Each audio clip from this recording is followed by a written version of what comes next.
look at my mother. I'm like, Ma, like, I think the lady next door wants to fuck. And she's like, cool. She just got divorced. She probably needs some.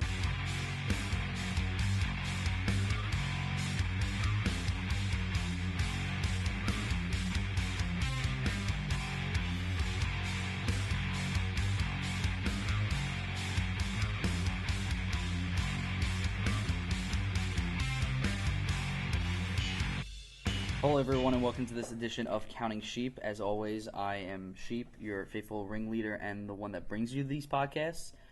Sorry, I've been running around doing things, so there has not been an episode in probably about a month right now, but so I apologize. And I would probably keep it more on the regular as promised from this original, declaration of when we started this podcast. Tonight I have a bunch of filmmakers from... well, we won't say where we're from because that's bad. Local filmmakers that are. What was the mantra that you said before? Oh, we dream of going to college for what we love, but we'll spend the rest of our lives doing what we hate. Yeah, but hopefully getting paid for it. Yes, that's the silver lining. To my left is. I'm Phil Russell. Ryan Lynch. John Callejas. I go by Callie, though. So we have two people now that have nicknames. Yep. And I go by Lynch. I'm just Phil. Nothing exciting there. Well, you're Phil fucking Russell. Yes. You have to put the fucking in front of it. That is the new your nickname now. People are actually calling me Phil Russell. fucking Russell. Because it's FF. I hope nobody thinks that, you're fucking a guy named Russell. Phil is fucking Russell. Maybe you'll upgrade to Phil motherfucking Russell. Yeah. Motherfucking Russell. I think I might be able to get there. I think us three should call him motherfucking Russell because we're close. Well, I was talking to a certain someone the other day about you because I went to go see the artist the other day and he happened to be there. And I was like, yo, it's like that kid fucking Phil Russell, man. Like, thank God bless fucking Phil Russell. Like, if he wasn't there, like, no senior projects or no projects in general would get fucking lit at all. It's just like, yo, you want to go move that shit? It's like, it's already done. It's like, you have, like, a telekinetic, like, ability to sense, like, someone's about to say something. You're like, yo, I already did it. And it's got a sandbag on it. Like, what the fuck do you want from me? Like... Enough. It depends. Sandbag depends on the shoot, though. Because sometimes I'm like, all with a smile too. Of course. That's when you got to blood bag something, or you have a fucking whatchamacallit, or you try to change a light bulb out of a maxi brute and it falls on you. It's fucking nuts. Dude, I still remember, and when we shot that Crossroad Blues, I was lighting. I had I think it was like it might have been the 5K or 2K. But I unloosened it a little bit, and dude, the thing just came right down and smacked me on the head. Yep. And I was just like, holy moly. Do you guys, do you know what a maxi brute is? No, not exactly. Maxi brute is a bigger 9 light. Oh. So instead of I think it was like 550 watts, it's 1,000 per light. Oh shit. Okay. So that's why they call it a maxi brute. And this kid Diego, was fixing it in the rain on Ghost Eye Tree. And all you hear is just like wham, like in rain, and he's like this, and he's holding his head. I thought he was dead. I thought when he slumped over, but he was fine. God. He took it like a champ. Probably has brain damage, like a boxer later on. That's pretty big. I mean, dude, it's fucking huge, dude. It was crazy. But that's like a running joke on set. Like Bob says, like a light fall on somebody's head. You remember that? Dude, I really wish a light fell on this dude's head yesterday. We were filming this band, and they're like, there's an up and coming kind of band, and they had the Miss Nepal, and we filmed a really pretty girl, and she was a great dancer. It was she kind of she was just doing her traditional dances. She got really comfortable with us until this ball breaking, jerk off totally artistic hipster guitar player. I wouldn't call him artistic. Yeah, he thinks he's artistic. Yeah, he says artistic is Lemony Snicket. And he's busting our balls oh, I think we should do this. I think we should do that. I got this great concept. It's dude, how many concepts do you have, Yeah. And I really just wanted a light to just fall on his head. Maybe one. We should have loosened it before he came in, and just let it fall. Just get one of the lighting guys up there. Yep. Wait for him to kill you. I wish we had a mole up there instead of the Ari lights because the other barn doors fall right off. Oh yeah. Just Clock him right in the Yeah, head. I would have Though been so happy. that's like the AC trick, or like if you like hate the AC on set, like you're supposed to like throw either the camera out of focus or throw the iris to like so you can't see anything. Oh, So the director starts getting pissed that he can't see anything, and the camera operator and the guy's like freaking out until he figures out that it's like so fucking simple and whatnot. Shit. I do that to a teacher I don't like. I go into his office and I unplug his keyboard from the back of the computer just so he never knows. And You know what we're talking about. That's a good one. Oh Do the man. thing right. Do the thing right. Oh, and just because I'll edit this out, just as a word of caution, if we do slip with someone's name that we don't want there, I Yeah. just put a beep. All right, Like cool. I already beeped my friend's name out, who does because he's an asshole. He doesn't Yeah. want, so we named him Mr. Bottomsworth, Nice. and we just have bleeps over his name. 'Cause Awesome. As you'll know, Ruben will slip with like Yeah. the N word and all this Oh, other yeah, nonsense. I can But imagine. yo, it's crazy. But you could just pretend like Ruben's black. well, if it Know was what that if it means. was Baker, it would never fucking fly. 'Cause it's Oh, I like, know. yo. I dropped it once, and he got really mad at me. I was like, yeah, I dropped it at Darren. I was like wasted at Darren's house, like over the summer, and then I dropped and I was just like, and then like Baker's like, dude, Lynch, man, just don't say that. Why man. should you get me? Cause he's like you, man. He's got the dart Oh. fever. Yeah, dude. That's the first. Yo, dude. Honestly, Baker. That's the first thing you know about Baker. Is like, yo, what up? I'm Brian Baker. I date black chicks. Like that's how it always is, dude. Isn't It's that fucking Donovan now, funny. too? Yeah, Donovan loves black girls. Yeah, I'm not he surprised. always, Dude, he always like he flipped out on You a guys should party. date black chicks. he's always like He told me at a party that he loves punching pussy. What?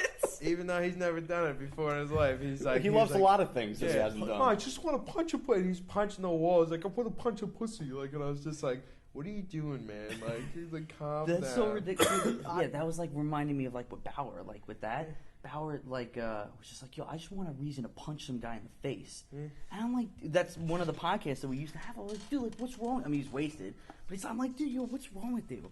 It's crazy. Like, the Oh, you things never that had a kid desire to said. just go around punching people? No. That's Yeah. not normal? Sometimes when I'm upset and drunk, I really like to want to fight somebody, even though I never do. And but I went up to some kid who I don't like, and I was at a bar. I was shit canned because I was drinking IPAs, and I always forget how much alcohol percentage is in there. And this dude, I walk up to this dude at the bar. I knew him from school, and I'm just like, I can't stand the kid. So just like so tripped out. Like I'm just walk up to him, and I'm like, dude, do you want to punch me in the face? Because I really want to fucking punch you in the face. Really? And he's like, dude, like, really, what's the matter? And I was like, nah, dude, I just really want to fucking fight you. And, like, for no reason. At least you gave him the ultimatim, though. Yeah. which is You shouldn't like, just walk I'll up allow and hit you him. to Yeah. do it first, so then I can realize my, my end goal, which is to punch you in the face. If I, Dude, that's brilliant. yeah. That's a brilliant fucking strategy. Dude, because, like, I mean, if you're going to punch me, I'm either going to get really pissed off and take your head off, or I'm just going to drop. And then we'll care. Yeah. And then it'll be like, well, whatever. I don't remember it the next day anyway. I have a feeling like you and me are gonna punch each other in the face one day when we're drunk. Cause Yeah. we always just get drunk and we're like, hit me, bro. Yeah. Hit me Punch in it. the We arm. punch each other on the arm. Try and give each other bruises when we're fucked up. Well, I mean, that reminds me of a, I guess it's like a pact, where I've never been in a fight before. Yeah. Like I've only like maybe once punched someone, but it was at a concert, right in the face. I got him good. He was being a douchebag. One of those crazy concerts Oh yeah, where that no, he just was being a complete douchebag. Like, if you go to like a metal show, the rule of thumb is that you can slam dance, that's fine, but once you lock eye to eye, that means it was personal. So some guy took a personal offense to my friend who was wasted out of his mind. So I was like, yo, if anything happens to him, it's over. And I like leaped over my friend who's like 6 for something. And I was like, wham! Like hit that guy real quick like that. Oh, it was my mad gosh. funny. But the pack that reminds me is so I was saying, like, I never got into a fight before, but my friend's like, dude, he's like, you gotta, be punched in the face once. Yeah. You gotta be punched in the face once. I got punched in the face when I was in 8th grade. Like I like it was was it 8th? Yeah, it might have been 8th grade. And this kid, or I was in 7th actually, and some kid like was like telling me he's gonna like shoot me with his paintball gun or some shit. So I'm just like, yeah, all right. So, like, I just kept, like, you know, like, just hearing this kid, because I was a chubby kid. I let people fuck with me a little bit. But then one day, like, he threw a block of ice at my fucking head. So I was just like, are you serious? So I walked up to him, and I'm on the bus, and I just fucking threw a punch, and he blocked it. And I was like, and I just came back with the same hand, dude, and I got him right in the mouth. And he's like, that's it. He wouldn't punch me back, but he ran to the front of the bus and waited till, like, my bus stop got off. So I walked to the front, and then I'm like, I see this kid, and, like, he's getting off. He's taking off all his, like, his jacket, everything, and because it was, like, the middle of winter. And, like, he's taking everything off, and then all of a sudden he turns around, like, while I'm, like, got my dukes up and everything, and he's like, wait, where are my glasses? I see him, like, turn. I pull his head down, and I start beating the shit out of the back of his head until the UPS guy sees me because some old lady's yelling at me, stop, you're killing him. And the UPS guy stopped. He's like, hey, boss, leave him alone. So I was like, all right, let him go. I walked down the street, and I'll never forget the UPS guy pulled up. He's like, hey, man, I'm really sorry I had to break that up. You know, I seen you were wailing on him, you know, so I figured, you know, I might as well stop it. I could have lost my job. I was like, dude, it's cool, man. Thanks. Everybody's a tough guy until they get punched in the face. Yep. That's literally how it goes all the time. It is. So it's like, well, Joe Rogan's always said, like, if you've never been punched in the face before, you don't know that. Like, you don't know that level of commitment where it's like everybody's a tough guy until they get punched, you know? And like you were saying, like the whole, like, the drunk mentality. Like, I walked into a bar we were trying for the first time, and the first thing I noticed, and I walked up to the bar, these guys, like, you know, freaking Tony Stromboli is just like, yo, man, I just want to get into a fight tonight, bro. But like, I've always heard it being joked. I've never actually heard it being joked at the bar that I was at. He's like, yo, man, let's not fight here. Let's go to another bar and start to pick a fight. So I'm like, is this what really goes on at bars all the time? Like, it's bullshit. Like, why can't I just enjoy my fucking drink? Yeah, dude, I actually go to bars to, like, cause, like, I'll get a better buzz off 2 beers just because of the environment I'm in. Cause I think if you're around everyone that's drunk, you get more drunk and a happy drunk. Cause especially if I'm popping like $10 down on, like, you know, 2 beers. Yeah. I'm always a sucker for tipping each time. As many beers as I get, like, I'll get, like, you know, like 7, and like I'm still, like, you know, either if they're $5, I spent, like, you know, $42 because I always get a dollar tip. Bless you. Well, I mean.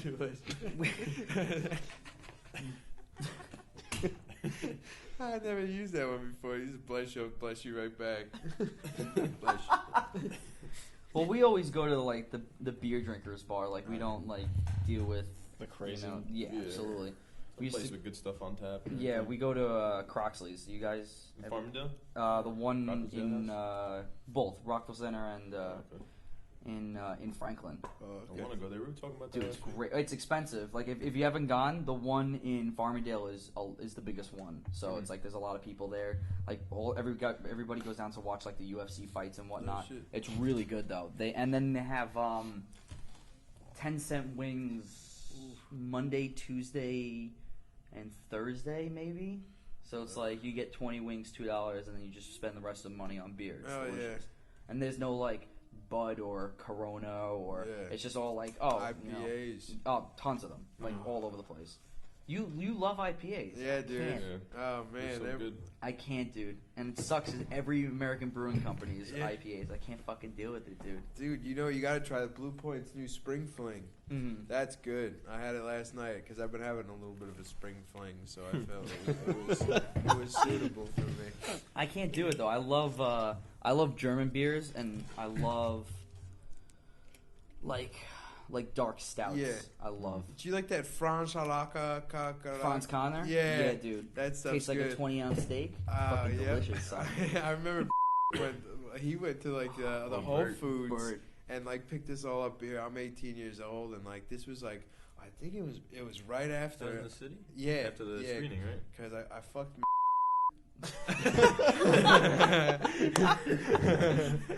And I was, like, still trying to, like, kind of hook up with her that night, like, because I was like, I'm a fucking weirdo. I'm a hopeless romantic. I watch too many You've Got Mails and Sleepless in Seattle's not to fall for a girl I'm banging, you know. So I fell for her, And so, but it was so funny. I'm like walking there. I'm like I'm like, wow, I'm gonna get drunk tonight. You know, I'm drinking wine and like I'm walking around.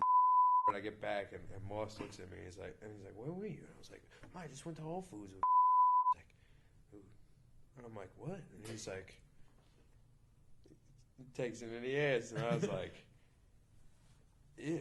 Like, that big guy's gay? Like, you know, I got nothing against gay people, but he's a bear and a half, man. He's a fucking bear. His legs were as big as my whole body. Like, It was. he had elephantitis or something. I was always amazed at the way he smoked cigars. Yeah. Like, you ever see him? He's just like, hey, what's up? And he take like his huge finger and just like slowly flick the ash off. I'm like, dude, where are you burning your fingers? Like, come on. He smoked way too many cigars, man. He kind of looked like Josh Brolin in the face if Josh Brolin was wearing like a monster suit. Monster suit. But, Did you see the new trailer for Badass? Oh yeah, dude! Because I was watching. I had to watch the old guy kicking the shit out of the dude on the bus. Yeah. That. Dude, that's ridiculous. Yeah. This movie's ridiculous. Yeah, I don't know what that is. Danny Trejo is gonna be like this Vietnam vet who's getting beat up by he's like getting like fucked with by skinheads, and then all of a sudden like he just kicks the shit out of all of them, and then he just starts kicking the shit out of everybody because he's Danny Trejo. He used to be a boxer in jail. Sounds like a comedy. Sounds like Bronson. Yeah, it does, Bronson's but amazing. I kind of think it's gonna have that hobo with a shotgun feel. Oh yeah. And a lot of people are like freaking out about it because they changed the races. Because like they're telling people it's like anti-white and shit because like the white guy beat up a black Everything guy. is anti-everything. Yeah, I know. It's so stupid.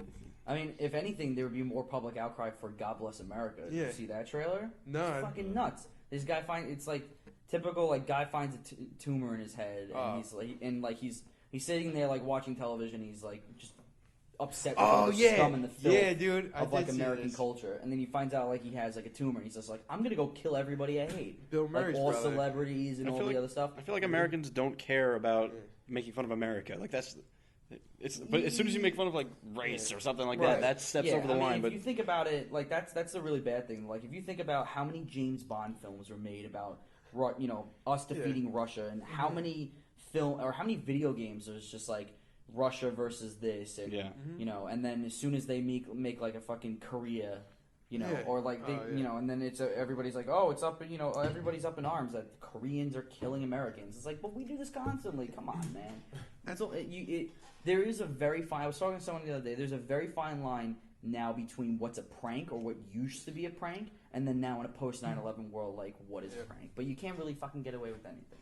They had a play here where they did blackface, and there's uproar. Really? Yeah. I was talking to the head of the theater department about that, and I told him, I heard about that. It's blackface. He's like, no, it wasn't blackface.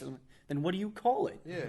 Yeah, like dude, like it was blackface. I don't even see. Like I know it's like a big deal to some people, but it's like at the same time, it's just like it's a historical like play. Like they're just trying to like capture the period. Yeah, because that's what people did. Like do it the way it was supposed to be done. Like last year they did The Producers, and they got like fucking swastikas like like on the background and like lighting set, like spinning swast. Nobody flipped out about that. But I mean, with a movie like The Producers, it's already implied that you already know what you're going to see, and how they already know that it's absolutely over the top, and it's not portraying anything bad. If anything, it's portraying a satire. Yeah. But I mean, it's still horrible. But I mean, with something like that, only people how can you really like?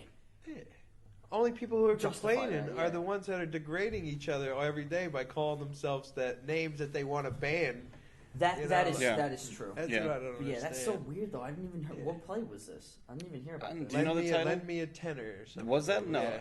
Yeah, it was. He's right. Yeah, it was Lend Me a Tenner. It was like about some like some opera singer who's doing Othello, and like they didn't have like they weren't like casting black people, so he put on like a black face or something. And now it's like this whole big thing. Yeah. Like, some people are like, oh, they should have casted an African American. Like, why did they have to do that? Sure. I mean, and who knows? Some people are arguing it's like favoritism within the department. They want to use the same actors and stuff. That's kind of why that one guy, his whole play is like really dark. Not trying to say anything, but But Othello is it was a play within a play. Okay, gotcha. All right.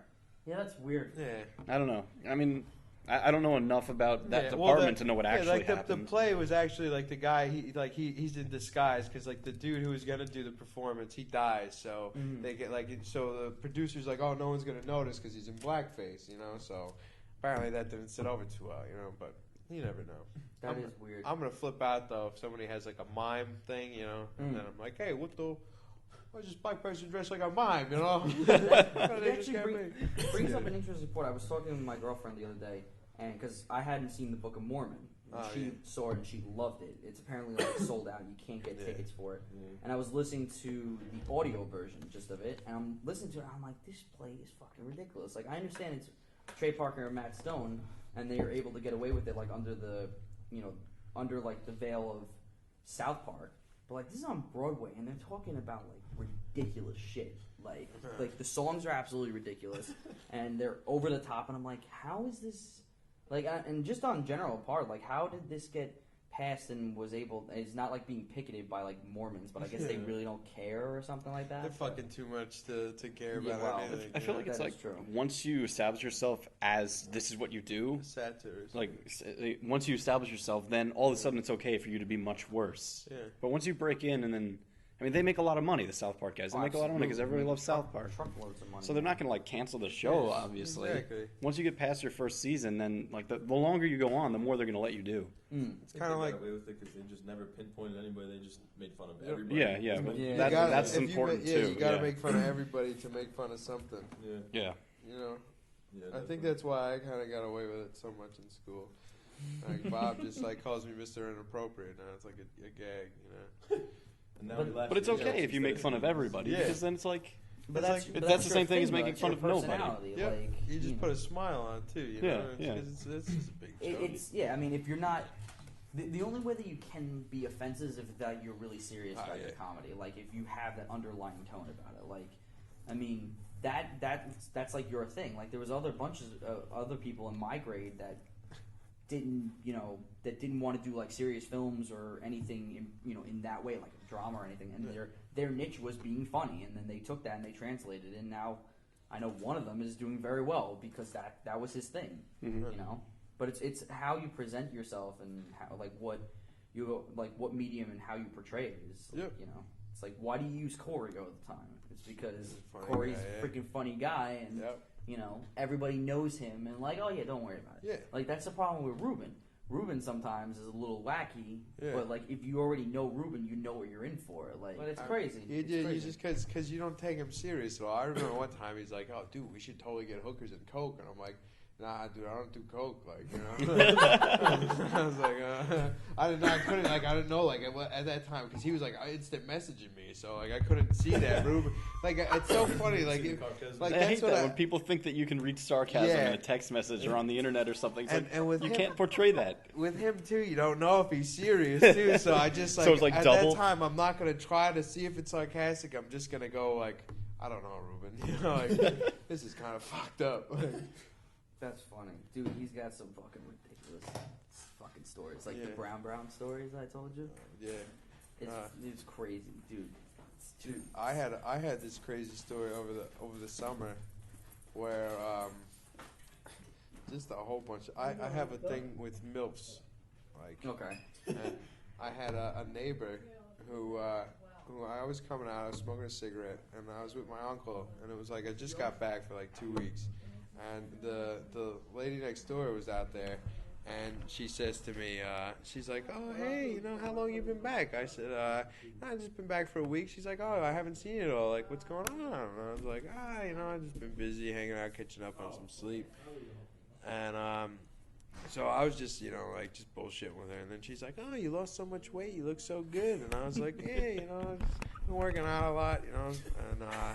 And sooner or later, I'm like, you know, I look at her. I'm seeing that she's by herself. And, like, she's with another lady, another MILF, who lives on the opposite side of my apartments. So she's with her kid playing catch with one of those, like, you know, those sticky, like, Nerf things. Like, you catch with, like, the paddle kind of thing. So I'm like, all right, you know, like, so I look at her. I'm like, oh, so where's your kid? And she's like, oh, he's with his dad.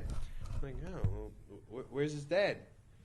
He's like, oh, well, you know, got divorced. And I was like, oh, I'm so sorry to hear that. And she's like, no, it's fine. It's fine. You should come to the divorce party. I was like, divorce party? Divorce party. What is a divorce party? That's what I asked her. I was like, what the hell's a divorce party? And she says to me, oh, no, people have it all the time, like, you should definitely come. And I was like, yeah, sure, let them send me an invite. She's like, well, I don't have your number. Maybe I'll hit you up on Facebook. So I was like, yeah, sure. And, I left this part out because that guy was in here, but, I smoked a little bit, some green stuff, too. So, like, at this point, I'm just like, no way this just happened. First of all, I'm trying to be, like, so straight-faced with this lady who's I know is hitting on me. So I walk up and I'm like, I look at my mother. I'm like, Ma, like, I think the lady next door wants to fuck. And she's like, cool. She just got divorced. She probably needs some because like me and my mom get along like that. We're like best friends. Apparently, yeah. Jesus Christ. So she tells me that we're laughing, and then I was like, I'm like just kind of sitting there. I'm like, holy shit, what do I do? So what do? I go on Facebook. I send her a friend request, and then an hour or two later, I see that she accepted it. So then I get an instant message from her, and she's like, "Wow, that was quick." And I was like, "Yeah, it's kind of boring around here." And then she says to me, "Well, we should hang out sometime." And I was like, "Yeah, definitely." And she says, "How old are you anyway?" I'm like, "I'm 20 years old, She's like, "So is that considered robbing the cradle?" And like right there, I'm like, "Holy shit, I got this!" And like I'm like freaking out because I'm like, "This is my first MILF. This is like a milestone in every young man's life." That's one of the things, like in Bob's class that we go over. Yeah, I should have said first MILF. First MILF. I was saying a lot of things in the back. I was like, first blowjob, first interracial relationship. A couple of them went up on the board. Yeah, it did. First tits, first set of tits. But yeah. So all of a sudden she's like, "Come out for a cigarette." I'm like, holy shit. I run in my room. I'm like, I'll be right out. Run in my room. I grab 2 condoms because, you always bring 2, Yeah, I didn't get a chance to rub one out. So I know the first time I'm going, it's only going to last like maybe 3 or 4 minutes, But after that, I'm good for a nice solid hour. Then you're gold. And so I go in there. I'm like, and I see my mother. I'm like, Mom, I'll be right back. She's like, where are you going? I'm like, I'm going to fuck the MILF next door. My mom's just cracking up. She's like, all right, have fun. So I run back, and like I'm about to go outside, and I forgot to say my uncle was spending like a weekend at my house because I just got back. And he's like, he's about to come outside for a cigarette with me. I'm like, Bill, you got to stay up here. He's like, why? What's going on? He's like, I'll tell you later. I'm going to do some business. I go downstairs. She's waiting there for me. We start smoking. And then she's like, all right, you want to come up? And I was like, yeah. And then I guess we'll watch a movie or something.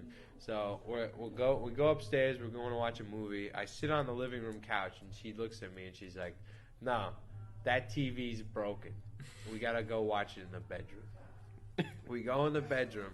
I'm watching the movie. And I'm like, I can't believe, like, this, A, that I got invited over here. B, she just got divorced. C, she totally wants it. And D, I'm in her bedroom right now. So I'm looking at her. I'm like, so, when do you want to do something? And she looks at me. She's like, no. It's like, what are you talking about? It's like totally normal for 2 people to just lay in a bed and watch a movie. So like, fucking boner just went right down. I'm flaccid as a fucking little boy. And I'm just sitting there like, why the fuck did I even come here, man? I could have watched a good movie, not some sappy bullshit we were watching. Mm-hmm. Even though we were watching The Informant, which was like, because I'm like, I don't know why I'm fucking watching this. Matt Damon and a mustache. And that doesn't do it for you? Yeah, it didn't at all. And I wanted to watch, I was actually going to watch that movie with fucking Peter, whoever's married to Maggie Gyllenhaal, Peter Sarsgaard. It was like about like him like going out with this young girl. And I actually like read the info of it like to it, and like it was like a fucking young relationship of like some shit, an old man and a young girl, like totally opposite of what's going on. And then I remember though, she looks over at me after the opening credits, and I'm just still sitting there pissed, and she looks and says, "What are you, gay?" I was like, "Are you fucking serious?" I was like, "Yeah." I was like, I asked you if you wanted me to make a move. You want me to make a move? And she says to me, she's like, "Well, maybe." So I was like, "Well, you didn't say no." So I just make a move, and I'm like hooking up with her, and then like soon she's like, I'll be right back. I gotta go clean myself off. She goes into the bathroom. I'm sitting there, and like I'm fucking butt naked, and I'm looking, and she's got one of those walk-in closet things. So like the whole mirror, it's just a wall mirror, and I'm looking at myself, and I'm like, holy shit, Lynchy, you're about to fuck a MILF. And then I'm looking, and I'm like trying to pump myself up. I look up. And what is it? It's a little baby picture of her boy staring down at me with a fucking frowny face on, like, and I was just like, I'm gonna fuck this kid's mother.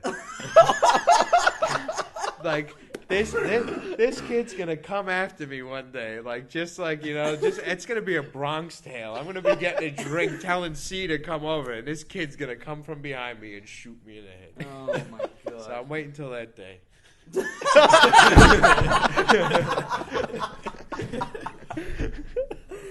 Oh man! Oh my god! Oh my god! That is probably the best story that we've had so far, and we've had a lot of fucking funny stories, but that is the one that takes the cake, and I'm glad, because that's why I wanted you to fucking be on the show, or if you can call it a show and whatnot. Oh boy. I'm happy. Well, where do we go from here now? That's gonna be hard to top. Well, you were talking about the movie that you guys are having coming out and whatnot. You wanna give a little info, a little sneak peek? Because I mean, we heard crazy stories now that were real life, and maybe that kind of transcends into your guys' movie at all, or just like A little bit. Well, the whole idea for our movie started when my parents were they were telling me they were going swimming, which is the title of our film, Going Swimming, and they were going out like late at night. It was weird because they were leaving at like probably 8 o'clock at night, and they wouldn't come back till like 11 or something like that. Sometimes a little later because they get food coming back, or so they said. And their excuse was that they were going to Eisenhower Park to have swimming lessons because our mom didn't know how to swim, and then they would just go randomly every night to swim in that nasty pool. So I'm in screenwriting class last year and decided it'd be a funny thing if, what if my parents weren't actually going swimming? What if they were doing something really weird, something dirty? So that's kind of how the script came about. And we filmed it. We're trying to finish it by 4:20, 4:21, around there. But it actually stars Lynch here. He's the main character. And you want to give him a little synopsis, I guess? Yeah. Or at least well, first, up until the... Yeah, I won't give the whole thing, but it was gaffed by Mr. Phil fucking Russell, who did a great job, and also Mr. Sheep over here did a great job operating the whole time. Came through clutch. Mr. Sheep in a long Mr. Sheep is what we're calling you on March 31st. For the record, please, if there's any fans out there who care about us, please message Mr. Sheep and make sure he comes and helps us out again for another project we're doing on the 31st. But anyway, a synopsis for Going Swimming. A young man is kind of like messed up in life. He's a very horny kid, and he has a miserable family life. He doesn't talk to his parents that much, and it's so mundane around him. He just wants to get out and live life. He kind of wants to pursue the Jack Kerouac kind of road of life. Yeah, and needs some excitement. Yeah, exactly. He needs some excitement, and so he falls for the girl next door who just moved in with her parents, and soon he starts wondering like what's going on around him, because his parents telling him that they're going swimming with the neighbors, and this like makes totally no sense to him. So he starts like investigating, and soon he finds out that his parents aren't swimming, but they're actually swinging. And, I like that. You do, right? Yeah. Wait till you see it. It's gonna be a good one. I love it. You're gonna like it. I hope. We're gonna try to offend as many people as possible. You have a good night. Yeah, see you guys later. See you later. Stay creative. All right. But yeah, that was, you could edit that out, but that was the. Well, I could attest that from what little I did or what little I've seen of the movie from shooting it with you guys, it's absolutely freaking ridiculous. But again, I expect nothing less from you in any department, from any of the movie. When I saw your first film, I think what is it, Northern Lights. Northern Lights. Just for the simple fact that you come home after the girl and Corey's just sitting there with a bloodstained shirt, and I'm just like, Jesus Christ. Yep, that was actually meant to be. That was meant to be. Yeah. I'm sorry. Yes, but it stars the Yeah. same. Yep. It had Right. the same thing going because that came out like same like semester we did those both. Mm. Yeah. And But Corey had a bloodstained shirt in and Northern both Lights of them. also. Yeah. So we kept. There's a gun and blood involved. Got enough laughs for it though. But yeah, dude, it came a long way, and like I was very like it's awesome how things are going. Hopefully we can just keep going from there. You know. Indeed. It's definitely fearful after like getting out of here. Like, what the hell are you gonna do? But you're talking. You're already preaching to the choir. I know, man. I did. I posted the only note on Facebook. I think right before or right after I graduated, about just like what the fuck. Like I've been doing this for 2.5 years. Before that, it was like like the normal college experience, and then coming here for 3.5 years. I was like, what the fuck am I going to do now? Like, you know, before it was all like, oh yeah, don't worry about it, and you go hang out, and you do this, and then you just come back, and then you don't realize that even though you've been bullshitting, or like, you know, if you just want to hang out or do nothing, like, you won't ever have that opportunity again, and it's just, it becomes, it really dawns on you and becomes scary, though, at that point. I'm like, I'm just lucky that I have, you know, family and friends that are just like, whatever, you know, like not in that sense, but like obviously I still need to push myself to like, you know, either eventually get a house on Long Island, which I'm telling you right now, not gonna happen. Yeah. And my friend was actually talking about moving to Jersey, but he has enough money and a job, you know, working IT to make that happen, and then just trying to, you know, because Long Island is getting way too expensive, and I'm just lucky that I have family that has just been good and be like, yeah, you know, because I'm not getting any younger, and you know, like looking back at our family, you know, like your parents, my parents, they were all like well settled at my age, and it's just not even the fucking case anymore. It's so crazy. It's a tough thought. Especially like with what we're trying to do, it's just difficult to break in. Yeah. Like it's not easy. This is true in any regard. And then they ask you like, you know, what are you gonna do? And it's like, what can I do? You know, I mean, just like gotta hope I step in shit. You know? It was like only